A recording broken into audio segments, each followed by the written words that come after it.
অসমত মানে ব্ৰিটিছ আমলৰ দিনত যেতিয়া খাজনা বৰ্ধিতকৰণৰ কাৰণে তেখেতসকলে 1893 চনত এটা সিদ্ধান্ত লৈছিলে।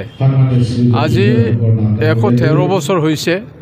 1894 চনত কৃষক বিদ্ৰোহ হৈছিল আৰু এই কৃষক বিদ্ৰোহটো পাথৰীঘাটত হৈছিল। দৰং জিলাৰ বৰ্তমান দৰং জিলা পাথৰীঘাটত এই পাথৰীঘাটৰ 140 জন কৃষকে বলিদান দিছিল। আত্মবলিদান নিচিনাই হৈছে, শ্বহীদ হৈছিল। পুলিচৰ নিৰ্বিচাৰ গুলীত অন্যায়ভাৱে তেখেতসকলক হত্যা কৰা হৈছিলে। আৰু সেইটো সময়তে আমি দেখিছোঁ যে সমগ্ৰ অসমৰ ফুলগুৰিকে আদি কৰি আমাৰ চিডলি চিৰাং বা তেনেকুৱা ধৰণৰ মানে বৰ্তমান গছেগাঁও অন্তৰ্গত কিছু ঠাইত কৃষক বিদ্ৰোহ হৈছিলে।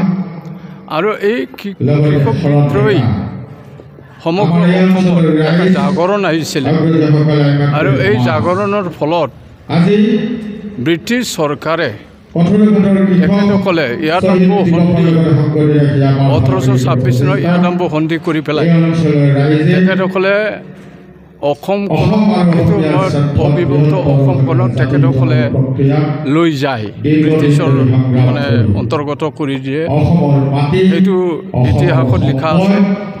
কিন্তু আজি অসম চৰকাৰে বৰ্তমানে এই কৃষক শ্বহীদ দিৱসটো তেখেতসকলে স্বীকৃতি দিছে। আৰু লগতে আজি অসম জাতীয় উন্নয়ন পৰিষদে তেখেতসকলে সংগঠিত হৈ পেলাই আজি এই কৃষকসকলৰ কাৰণে তেখেতসকলৰ শ্ৰদ্ধাঞ্জলি জনোৱাৰ কাৰণে তেখেতসকলে বছৰে বছৰে শ্ৰদ্ধাঞ্জলি অনুষ্ঠান আলোচনা চক্ৰ তেখেতসকলে আয়োজন কৰি পেলাই নতুন প্ৰজন্মই জানক যে এই সময়ত কৃষকসকলে কেনেকৈ আত্মবলিদান দি পেলাই।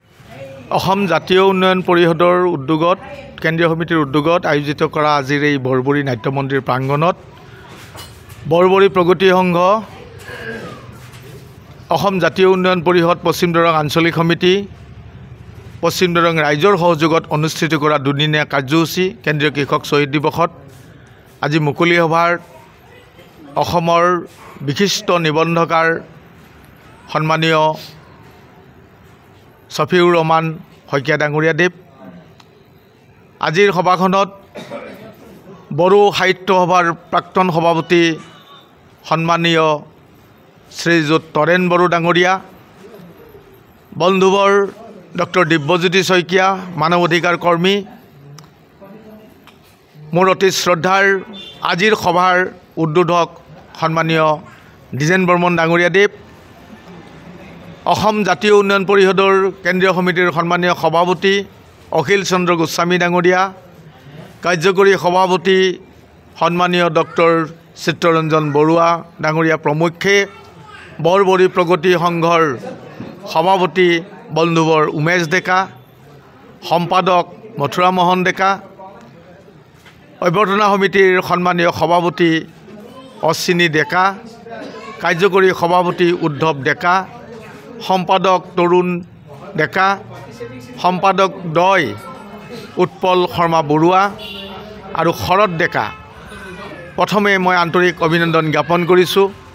আজি দুদিনীয়া কাৰ্যসূচীৰে অসম জাতীয় উন্নয়ন পৰিষদৰ কেন্দ্ৰীয় সমিতিৰ তৰফৰ পৰা এই অঞ্চলৰ ৰাইজৰ সহযোগত আজিৰ দিনৰ মুকলি সভা 2 বজাত আৰম্ভ হৈ যায়। উক্ত সভাত স্মৃতিগ্ৰন্থ উন্মোচন কৰে সংগ্ৰামী সতীৰ্থ দি চেণ্টিনেল কাকতৰ সাংবাদিক অতি শ্ৰদ্ধাৰ সন্মানীয় ভাৰ্গৱ দাস ডাঙৰীয়াদেৱে।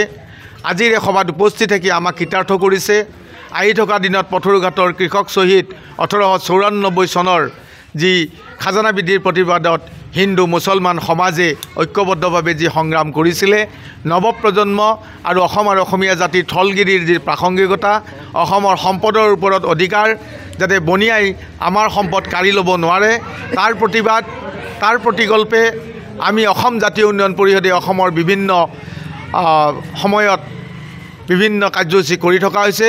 আহি থকা দিনত আমাৰ সমূহ কাৰ্যসূচীত সকলো অসমবাসী ৰাইজৰ সহযোগ কামনা কৰিছোঁ আৰু নৱপ্ৰজন্মই জাতীয়তাবাদী ভাৱ চিন্তাৰে যাতে ৰাষ্ট্ৰৰ যিটো কৌশলগত যি ৰাজনৈতিক ব্যৱস্থা ইয়াৰ ক্ষেত্ৰত নিক্ষেপ কৰি আহি থকা দিনত অসমৰ স্বাভিমানী জনতাৰ পক্ষত কাম কৰিবৰ কাৰণে অসম জাতীয় উন্নয়ন পৰিষদ ঐক্যবদ্ধ আৰু আজিৰ এই পবিত্ৰ ক্ষণত আজি বৰবৰী হৰি মন্দিৰ প্ৰাংগণৰ নাট্যমঞ্চত আমি সকলোলৈ আহ্বান জনাইছোঁ অসম আৰু অসমীয়া জাতিৰ স্বাৰ্থত নিস্বাৰ্থভাৱে এক ঐক্যবদ্ধ সংগ্ৰাম গঢ়ি তোলক এই আমি আশা প্ৰকাশ কৰিছোঁ।